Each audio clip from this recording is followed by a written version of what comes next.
Bom, irmãos, vamos fechar nossos olhos, acalmar nossos corações, elevar nosso pensamento até o Pai misericordioso, que nos ama, que nos quer muito bem, que quer que nós sigamos nosso caminho, mesmo que gradativamente, mas seguindo na evolução.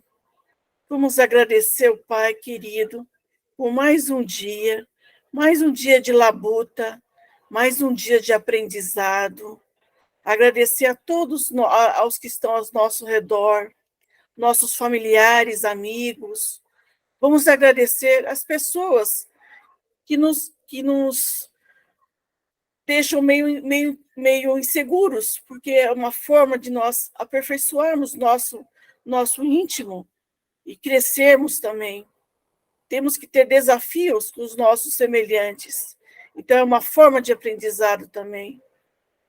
E nesse sentimento de muita gratidão, damos início aos nossos trabalhos dessa noite. Que assim seja. Então, nós vamos estudar hoje do Evangelho Moral Estranha. Um texto bastante interessante, que não vamos conseguir terminar totalmente esse texto numa única aula. Então, nesse texto, Jesus coloca aborrecer pai e mãe. E às vezes nós não entendemos bem.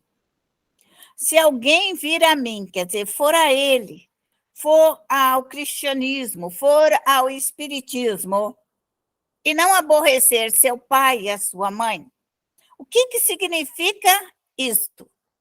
Aborrecer. Ficar zangado, enraivecido, ter horror, aversão, desagravo, abominar. O médium. O que o médium vai fazer com esse sentido de aborrecer? Porque esse aborrecimento, para nós irmos ao centro espírita, para fazer o evangelho no lar, para fazer uma prece, nós encontramos essa diversidade de pensamento. E que nós acabamos aborrecendo a nossa família. Nossa família pode ficar zangada com aversão à nossa prece, ao nosso trabalho. O que o médium tem que fazer? Toda vez que alguém se aborrecer com seu evangelho, com a sua prece, com a doutrina, com a sua mediunidade, com o centro espírita, com alguma coisa que você for fazer. Pode ser qualquer coisa. Não deixar os inimigos do cristianismo enraizar na sua família. Porque o que o médium fala? Ai, minha mãe não gosta. Ai, meu pai fica aborrecido, minha mãe fica aborrecida. Este processo, quando isso acontecer, no Evangelho no Lar, quando acontecer na hora de ir no centro espírita, na hora de você fazer algo espiritual, pode acontecer. Pode acontecer o telefonema, pode acontecer mil coisas. Médium precisa intervir, retirar os espíritos adversários do cristianismo. Isso é muito importante, porque a maioria das vezes, nós, dirigentes e médicos, assim, nossa, eu tenho uma dificuldade, minha família não gosta que eu falo de espírito, que eu falo de espiritismo, que eu fale de mediunidade. O que já aconteceu? Já os espíritos já te falaram. Nós não queremos que você fale de espiritismo aqui nessa casa. O adversário, o contrário, o obsessor, o médium tem que estar atento a isso. O médium tem que proteger o seu lar, tem que proteger o seu trabalho. Aborrecer a mulher, os filhos. Então, a mulher, o marido, não gosta, não quer que a mulher reza, não quer que a mulher vá ao centro. Existe todo esse tipo de perturbação. Os filhos. Então, quem faz este apoio e a retirada do obsessor é o médium. E ainda, na sua mesma vida, não pode ser meu discípulo. Quer dizer, toda vez que houver uma intervenção espiritual, Eu estou falando isso aqui, mas pode ter no teu trabalho? Pode. Na hora de você ir trabalhar, os espíritos querem te tirar do emprego. Aí você, nossa, aquele emprego é chato, eu tenho que ir lá, é insuportável, eu não aguento fulano. Está havendo uma interferência. Você precisa do pão de cada dia. Você precisa estar bem para ser uma boa funcionária. Intervém. Não deixe ser assediada e nem machucada e nem agredida pelas vibrações adversárias. E o que não leva a sua cruz. Então, como que eu vou ser cristã se eu não levo a minha cruz? Qual é a sua cruz? O seu karma. Aquilo que você veio, o que você trouxe. E o que é o karma? O karma é o aperfeiçoamento. O karma é tirar o seu egoísmo. O karma é tirar o seu orgulho, a sua vaidade. É tirar a maldade que você fez, o erro, a mentira, a falsidade. O médium, ele avalia ele. E ele tira dele as suas imperfeições. Ninguém vai poder tirar por nós, porque está escondido dentro da nossa alma o nosso orgulho. A não ser que nós já colocamos para fora o fluido do orgulho, aí as pessoas vão dizer, nossa, que orgulhosa. Você viu como ela é orgulhosa? Mas quem foi primeiro? Foi o pensamento ou foi o fluido? Foi o fluido. Foi o fluido do orgulho, foi o fluido da vaidade, foi o fluido do erro. Aí o médium já pensa, nossa, aquilo ali é uma mentira, aquilo não é verdade, não. Quer dizer, o que chegou primeiro? O fluido. E é isso que médium deve estar atento.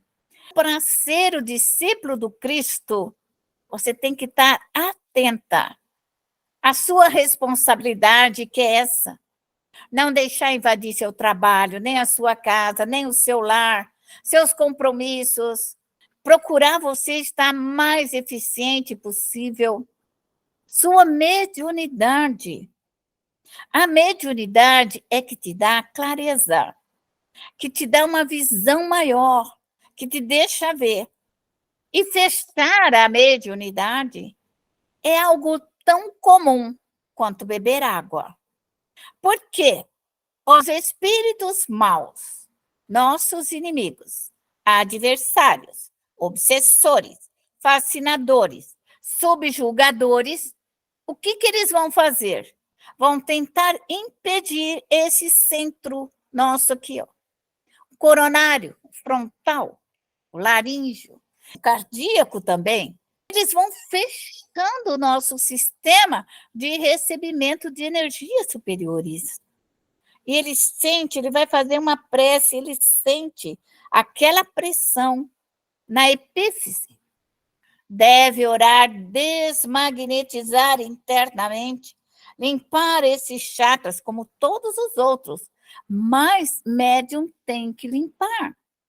Essa responsabilidade de cuidar do que é seu, da sua mediunidade, da sua vidência, da sua audição, da sua fala, é o médium que cuida.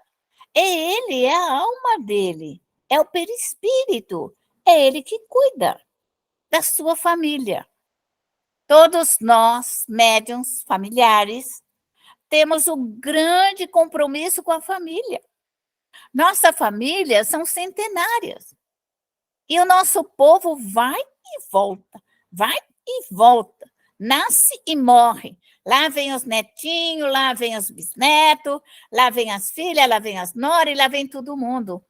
E eles vão e voltam. Por que o espiritismo ele é grande demais?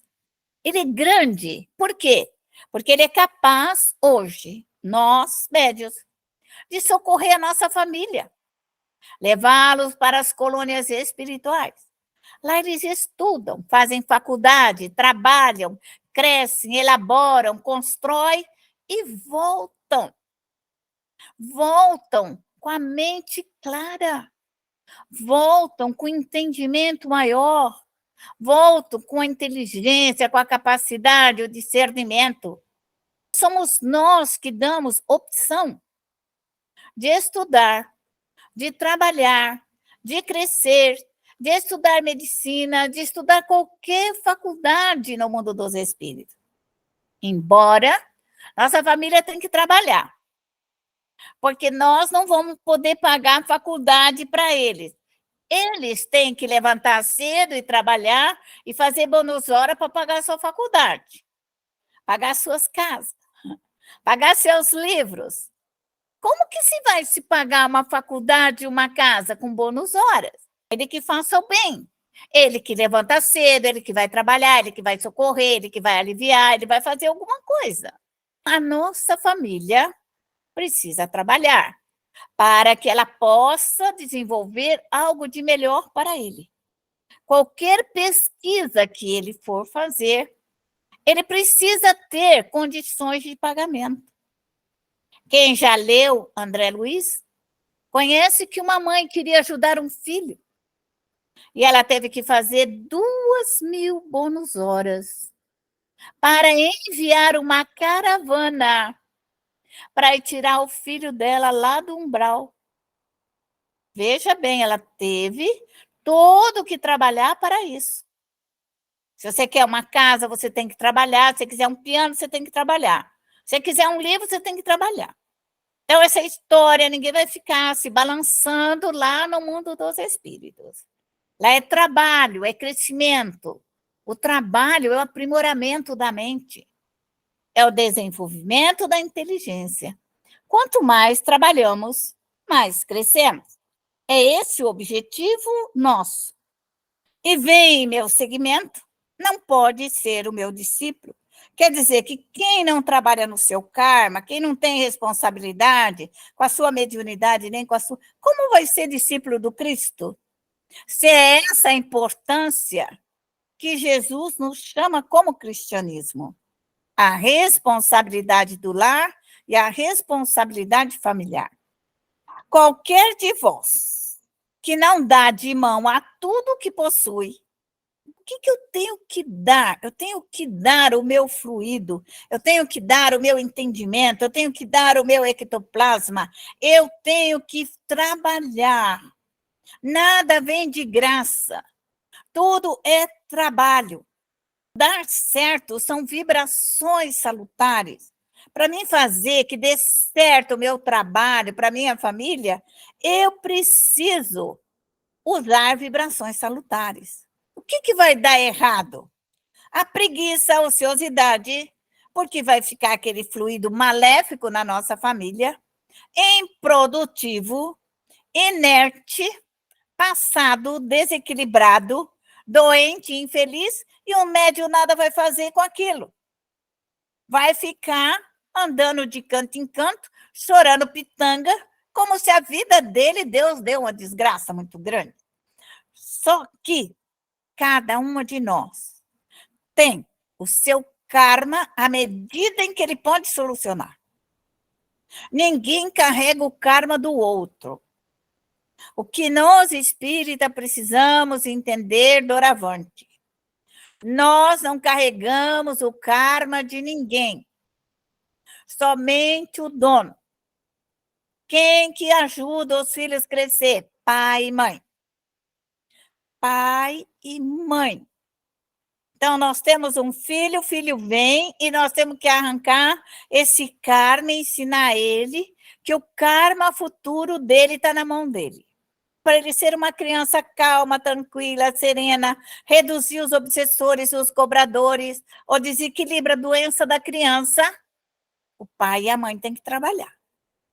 Mas quando ele chegar nos 21 anos, ele tem que estar apto para começar a desenvolver a sua própria força. Pais e mães espíritas, não acreditem que vocês vão ficar socorrendo os seus filhos até no momento da morte. Porque ele tem um tempo, a maioridade espiritual, onde ele vai começar o seu destino. Então, pai e mãe falam, eu sou médium e vou ficar orando pelo meu filho até eu morrer. Depois que eu morrer, seja lá o que for. Você tem que chegar a ele com os 20 e ele começar a trabalhar para ele, que você vai ensinar. para que quando ele tenha 40, 45 anos com a vida perturbada e desequilibrada, ele esteja apto aos seus protetores para cuidar de si mesmo, para cuidar dos seus filhinhos, para cuidar da empresa, para cuidar do sítio, dos pés de mamão, de abóbora e de melancia. É isso que ele vai ter que aprender a fazer. Pai e mãe tem que ensinar a espiritualidade, principalmente nós espíritas. Nós espíritas. Tem que ensinar sobre o anjo guardião, a equipe de trabalho e assim por diante.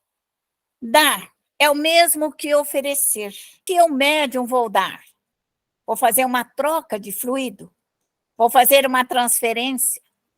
É o mesmo que você vende e paga. Será que eu tenho que orar para vender e para receber? Sim. Porque se você tiver um monte de melancia para você vender, e vai pagar o colégio, vai pagar o aluguel da casa, e a luz e a água, peça para que você venda as suas melancia. Porque senão você vai ficar devendo a água, a luz, o telefone. O médium, ele tem que ter a sua simplicidade de falar, meu Deus, me auxilia. Que eu possa vender para o meu próprio sustento aquilo que eu estou fazendo. Porque não cabe a nós fazermos coisas erradas.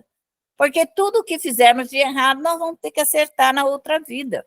Se pudermos fazer de melhor, mais digno, mais nobre, mais feliz, devemos fazer. Porque o dinheiro, ele é bom, mas ele não pode ultrapassar o limite do certo e do errado.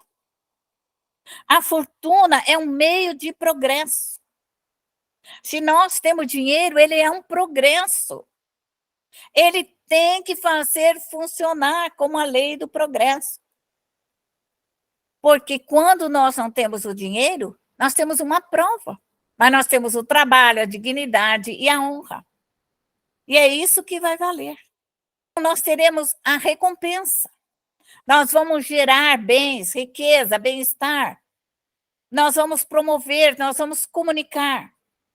E quando nós médios não fazemos isso, nós não podemos ser o discípulo do Cristo.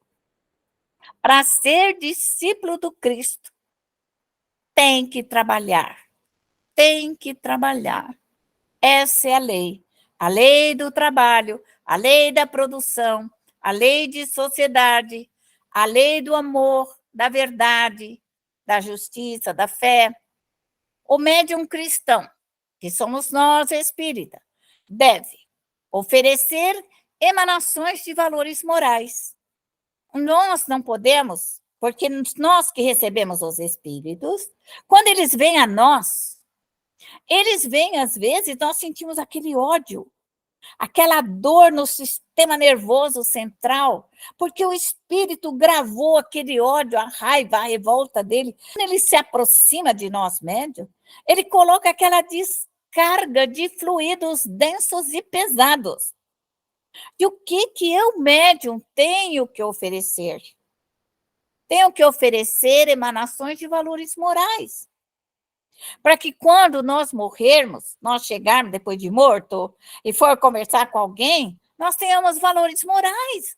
Fluidos doces, fluido calmante, fluido relaxante, fluidos de paz, de harmonia, de inteligência.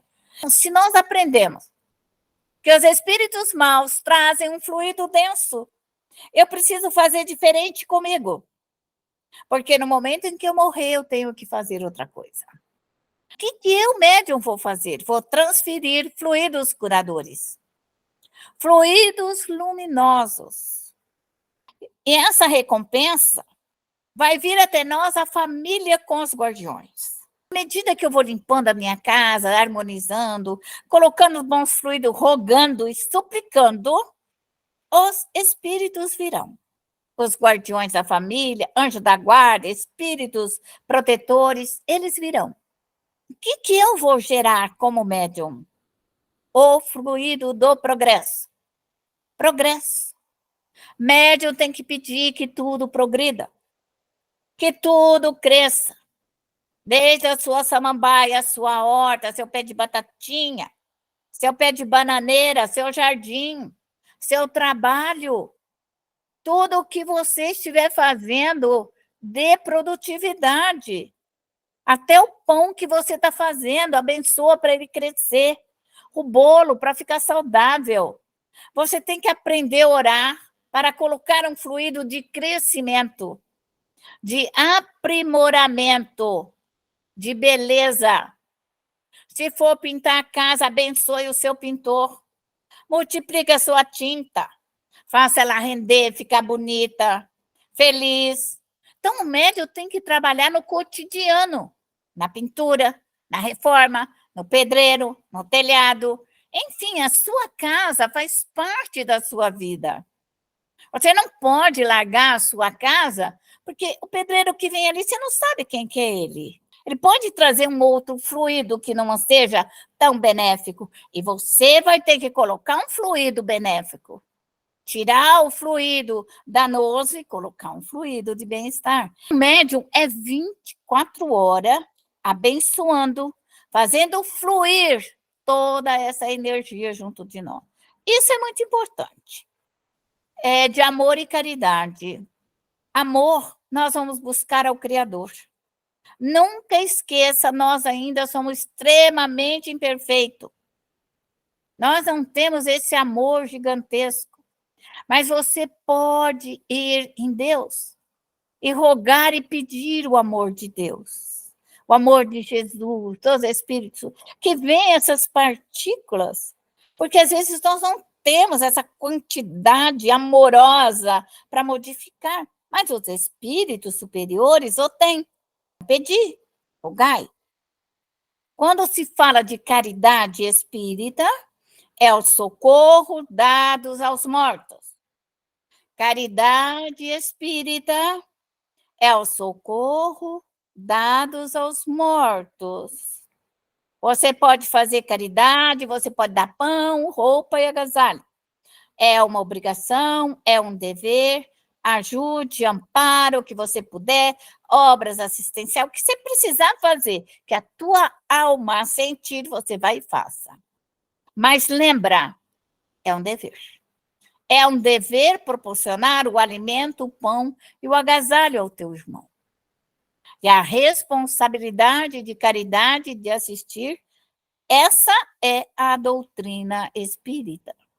É isso que somos espíritas. Sermos caridosos para com os mortos.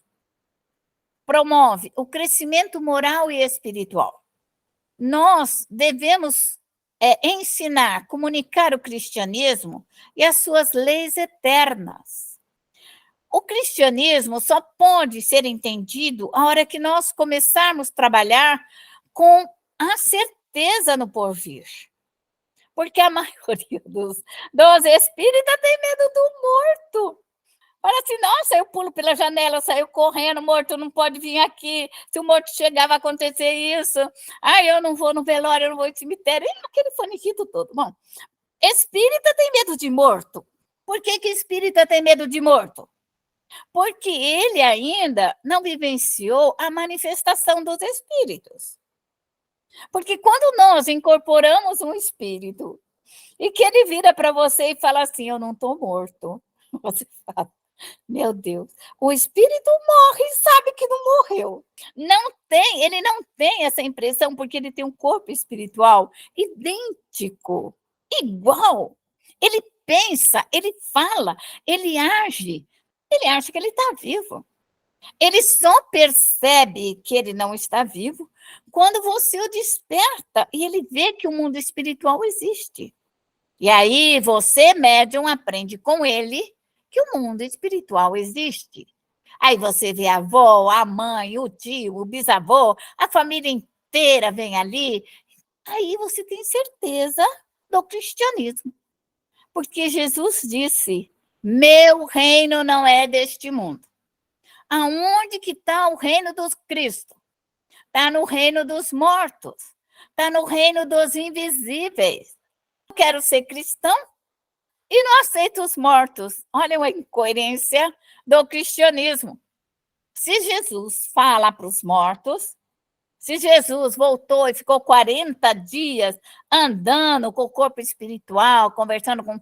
provou a vida após a morte.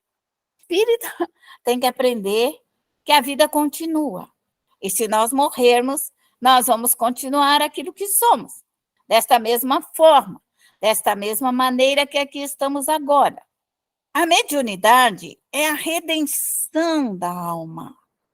Nós voltamos para cá e falamos assim, tem a lei de causa e efeito, você vai pagar tudo o que deve, dente por dente, olho por olho, e cada um fala de qualquer maneira. Você vem aqui para resgatar quem? Você ou os outros? Você. Você. As pessoas acham que elas vêm aqui para resgatar os outros, mas essa não é a verdade. De 1000 médiuns, 999 vem cuidar da vida dele e um para cuidar da vida dos outros. Você pode ver, são raríssimos. Olha o Chico, olha Divaldo.